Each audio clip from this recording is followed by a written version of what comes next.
the great saint, Vishwamitra, he came to the courtyard, to the court, and the king, now Dasarat was not just like a political leader of today, he was actually a king. And in those days, long ago, there wasn't elections every 4 years where you had to campaign and you had to make allies with enemy parties just to somehow or other get enough seats so that you can be in your situation. And then you have to compromise with all different types of lobbyists, otherwise they'll withdraw their support and their funding. Yes, today, in those days, a king was a king till he decided to give the kingdom to his son or a queen, whatever. He was a very powerful person, massive armies, tremendous wealth, and it was for life. Now, usually people who have that type of power, practically absolute power, when you're a king of a massive kingdom, and all the citizens loved him because he ruled with such compassion and he had no ulterior motives. He was really there for them. Because in the Vedic system, everyone is a servant. No one is a master.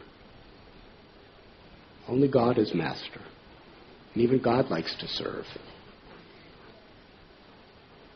So everyone's a servant. King means you give your life to serve the subjects you have in your kingdom. And the subjects are serving each other and serving the king. Everyone's serving.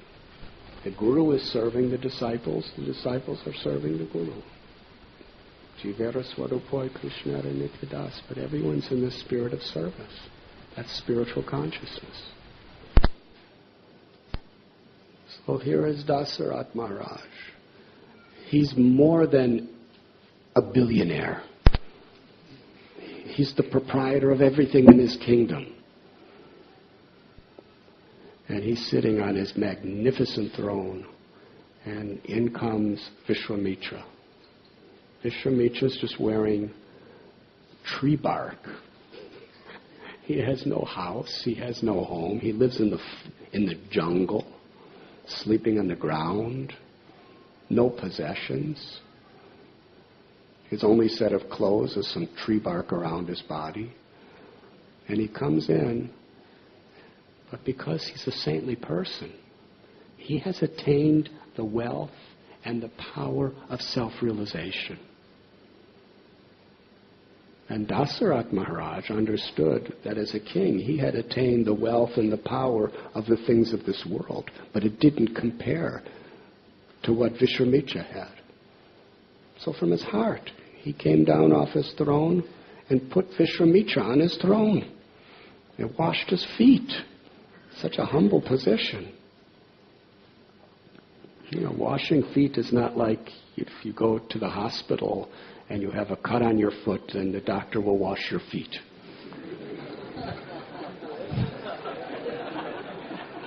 But it's not like that. This is he's not getting paid for it. That's the main thing. He's not doing it to treat Vishwamitra Muni. He's doing it to actually, from his heart. You are great, I am small. And then he asks for Vishwamitra Muni's blessings. He said, whatever I have is only due to the blessings of saintly people. So please give me instructions and give me blessings. Now the thing about this blessing stuff is you have to be prepared. If you just ask expecting to get what you want, it may not be like that. So Vishwamitra Muni said, oh yes, here is my blessing. Give me your son, Ram. Now, for Dasarat, this was worse than death. He loved his son. And for Dasaratha, Ram, he may have been the Supreme Lord, but for Dasaratha Maharaj, being the Supreme Lord was a detail. The real thing is he's my son. He didn't see him as the Supreme Lord. Due to his parental affection, he was seeing him as a boy who was depending on him, who was still very young. He was only a teenager.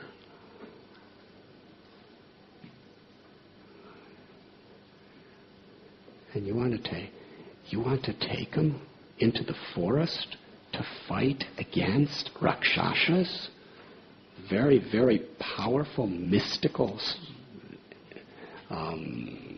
demons? Vishwamitra Muni say, yes, I want to bring him to the forest. These Rakshasas, these supernatural, these demons with supernatural powers, they are harassing the saints. So I want your son to come. And Dasaratha said, I will come with my whole army, but leave Ram home. Vishwamitra said, I want Ram, I don't want you, and I don't want your army. And Dasaratha tried to talk him out of his blessing. First he asked for a blessing, then he was doing everything within his mental power to talk him out of it. But Vishwamitra Muni was very focused. So eventually, Dasaratha was thinking, and some other sages said, Dasaratha, you don't want to displease this great personality. Give him Ram. And, he will protect Ram, don't worry. So they left. So Ram, the Supreme Lord, takes the blessings of his father before he goes. And then he takes the blessings of Vishwamitra Muni to go. Then he takes the blessings of his mother to go. And then he goes. And then there's so many stories that happen there. When there actually did happen, that fight took place, Ram received the blessings of Vishwamitra first. And although Ram is the Supreme Lord, he wanted to teach. They came to one forest place where they, for the first time, they saw the river Ganges, the Ganga. And Ram was so enthusiastic. He asked Vishwamitra, please tell me about the history. Tell me about the greatness of the river Ganga. And Vishwamitra Muni, for a long time, he extolled the history and the power and the glories of the sacred river Ganges. And Ram was massaging his guru's feet and doing little services, bringing him wood to start fires to keep warm at night in the forest.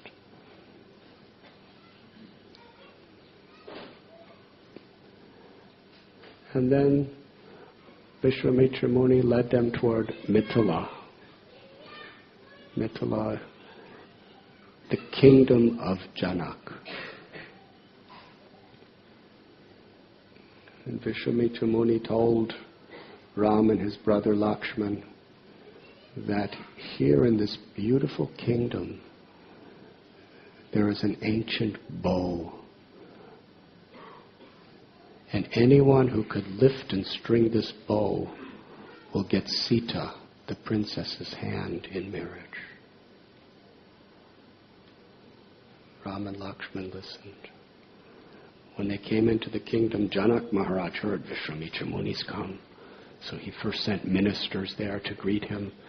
Then Janak himself, that king of that kingdom of Mithila, brought Vishwamitra into his court, put the sage on a throne, washed his feet, honored him, said, how can I serve you?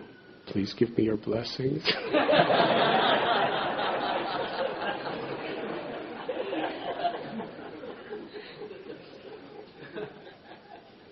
Vishwamitra said, I would like to see that bow. Oh,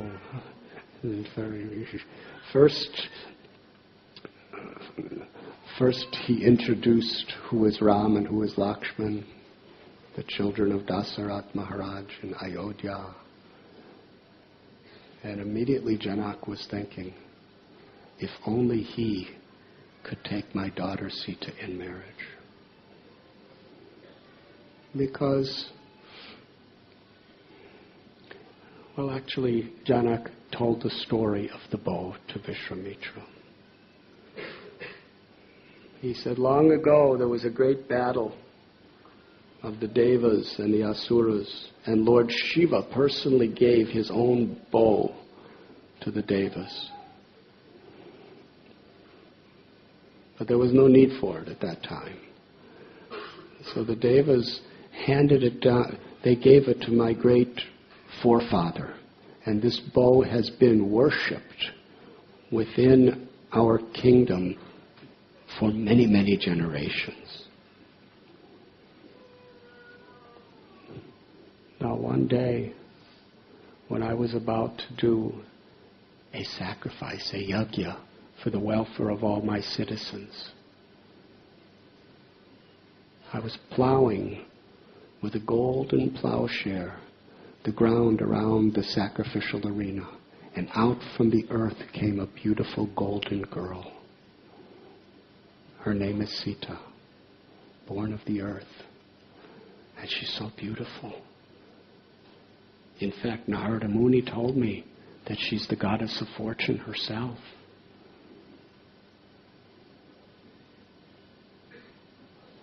So when she came of age, every great prince, every great king, everyone wanted to marry her.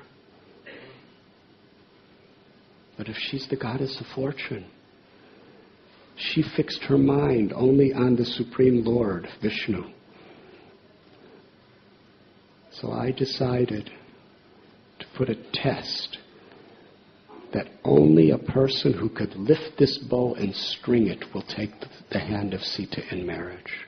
And I knew only Vishnu, the Supreme Lord, could do it.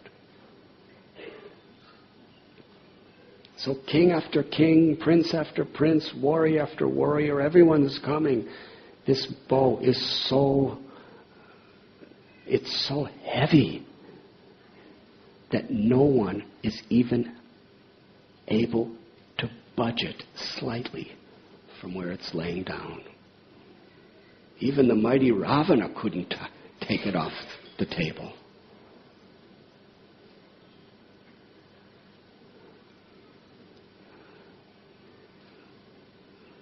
So Vishwamitra said, bring us to see the bow. So the next day, they had 300 huge, strong men pull this iron case into the center of the court of the king. Then they opened the lid, and there was the bow. It was made out of celestial wood, gold, diamonds, rubies, emeralds, and jewels decorating it. Hundreds of little bells tinkling, but nobody could make it tinkle because nobody could move it. Really. It was huge.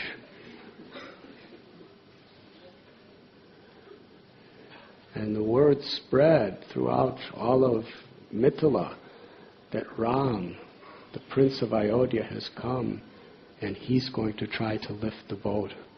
So everyone was praying. Sita was in a balcony in this special room where the bow was kept. And she saw the beauty of Ram from above. She witnessed hundreds and hundreds of other people come to attempt to lift that bow. And every time she prayed to the Lord, don't let him lift it. Because she saw every single one of these kings was arrogant. They were so proud of their powers, of their influence, of their beauty, of their high birth, of their wealth. And she understood that the greatest of all virtues is humility. She didn't want to marry an arrogant person. But when she saw Ram, not only was his physical beauty absolutely charming, but his demeanor, his character, he wouldn't even go toward the bow. Vishwamitra looked at him and nodded. Ram, I'm blessing you. Go lift that bow. Ram didn't take a step toward it till Vishwamitra gave him the instruction and the blessing. Just see, the Lord would not do it without receiving the blessings of his superiors, his senior. After receiving Vishwamitra's blessing, Ram very slowly walked up to the bow. And Janak Maharaj, his heart was palpitating like, if Ram can't do it, then there's no use in me living anymore. He was the queens, the kings, everyone there was just praying from their heart of hearts, please Ram, pick up this bow. And Sita, she was watching from the top with tears in her eyes. Her heart was fluttering, praying, pleading, begging, give Ram the power to do it. I've already given my heart, my life, my everything to him. And Ram made everything very dramatic. He stood in front of the bow for some time and looked at it. As all these emotions were happening in everyone's hearts and everyone's minds.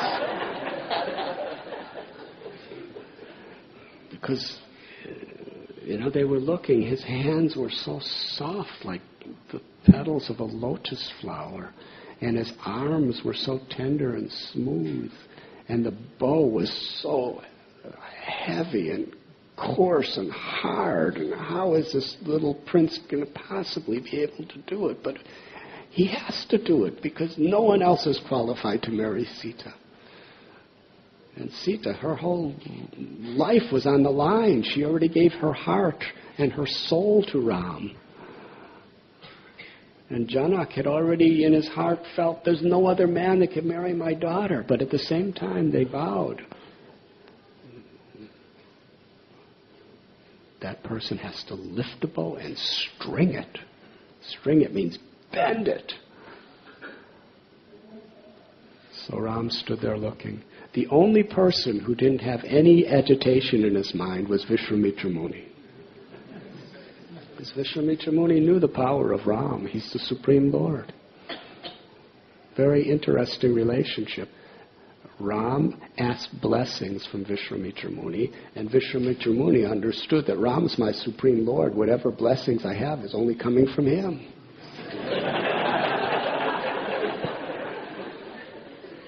It's like the way they worship the Ganges River is you take water from the Ganges and offer it to the Ganges. So Vishwamitra is taking the grace of God and offering it back as a blessing to the Lord. Then Ram put that tender hand in the center of the bow and just stood still, holding the center of the bow.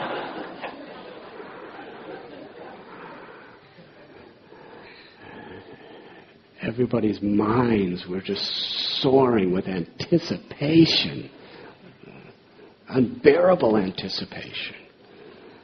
And Vishwamitra Muni said, lift the bow. Suddenly Ram, very fast, he picked up the bow and with his arms straight, held it over his head. Everyone gasped.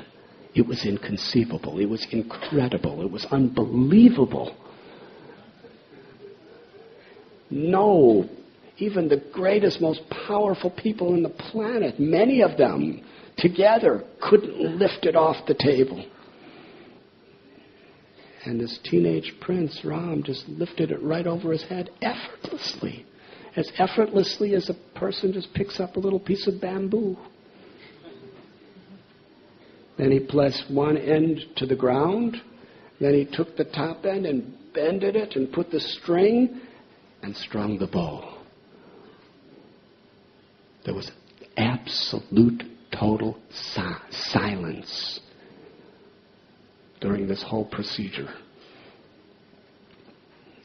And then Ram just wanted, he already did what he was supposed to do. He strung the bow. But then he wanted to see what this bow is really made out of. So with one hand he held the bow up, with his other hand he pulled the string and he pulled it back until it was bent like a semicircle, and then the bow cracked. But it didn't sound like what I just said.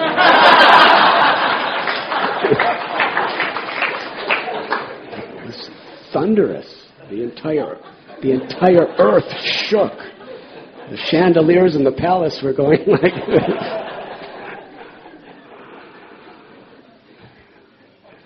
And then Sri Ram very gently placed the pieces of the bow back into the chest.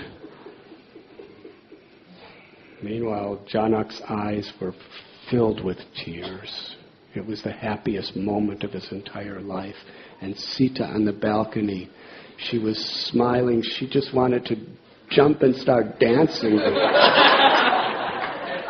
But she somehow or other had to, because it was a very sober occasion, she remained very still and very shyly looked down as her heart was leaping and jumping and dancing in ultimate ecstasy. But she stood, and Dasar and Janak, he gave her blessings, said, Sita, come down now. And she came down, and she had the garland of victory.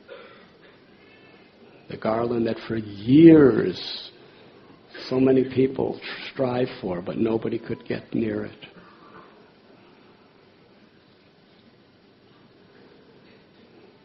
And Sita stood opposite Ram, and she looked down on the ground, very shy. Then she very slowly, her eyes lifted, beautiful lotus-like eyes. They looked up, and for the first time, the gaze between Sita and Ram, between their eyes, met.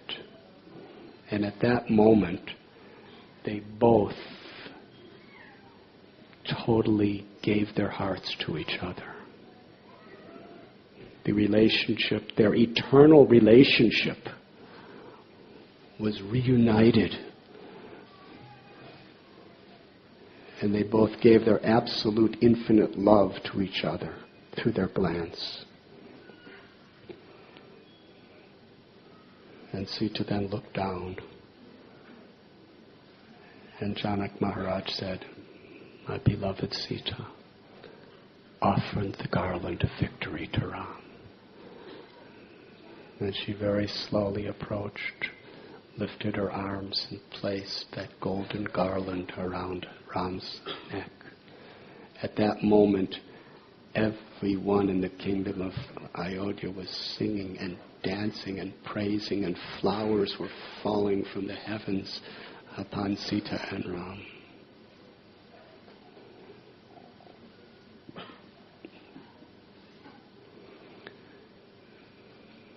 then Janak Maharaj said to Vishwamitra Muni, when should we have the marriage?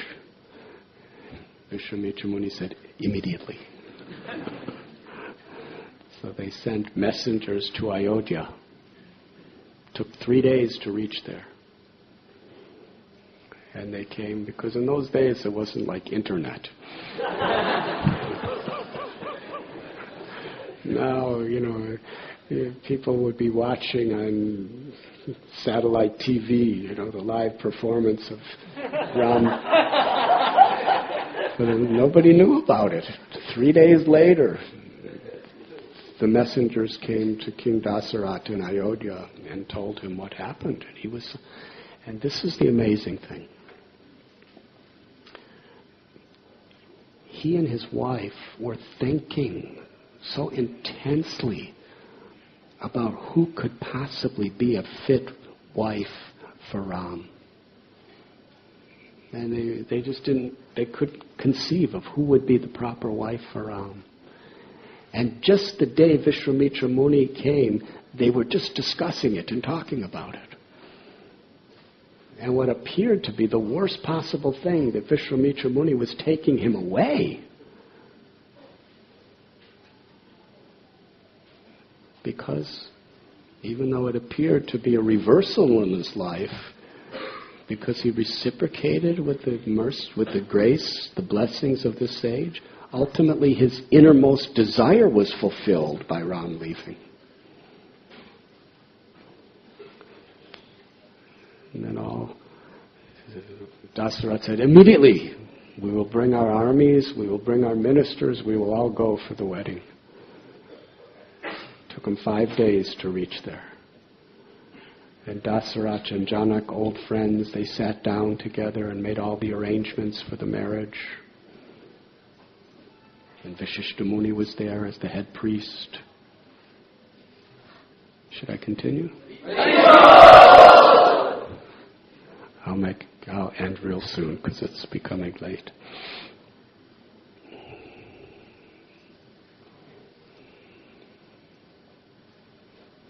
Vishwamitra Muni looks at Janak and said, as long as Ram's getting married, his 3 brothers, Lakshman, Bharat, and Satrughna, they should get married too. In fact, Sita has a sister, Urmila. She could marry Lakshman. And your brother, Kushadhvaj, he has 2 daughters. Mandavi could marry Bharat. And Shrutakirti could marry Satrughna. And as soon as he said that, Janak kept saying, very good, very good, very good, very good. Again and again, very good, very good, very good. So Dasaratha comes to Satrughna and Bharat and Lakshman, would you like to get married? Very good, very good. So there was a beautiful, they made a tent for this event. It was a magnificent, opulently decorated tent. It was square, 4 miles across. These are the days where kings were kings.